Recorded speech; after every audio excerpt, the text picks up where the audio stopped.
Nora Alexandra, istri dari Jering, tiba-tiba mencurahkan isi perasaannya melalui akun Instagramnya.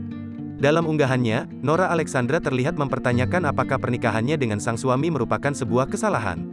Sejumlah pihak kemudian menduga jika Nora Alexandra terlibat pertengkaran dan Jering. Dilansir dari akun Instagram @ecdpeople, Nora tampak tak begitu kecewa ketika pernikahan yang hampir dia jalani selama 2,5 tahun justru disebut sebuah kesalahan.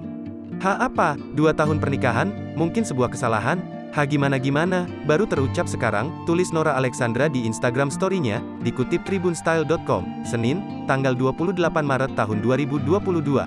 Tak hanya itu, wanita cantik yang berprofesi sebagai model dan selebgram itu mengisyaratkan jika Jeringlah yang mengucap hal tersebut. Nora Alexandra bahkan sampai tak habis pikir kata-kata itu baru terucap sekarang. So, ngambil anak orang dinikahi buat apa sih? Kalau kesalahan, udah banyak dibully belum lagi murtad hadeh. Ada-ada aja gampang ngomong, mungkin sebuah kesalahan abis celup lepeh, sambungnya. Tak sampai di situ, Nora kemudian tampak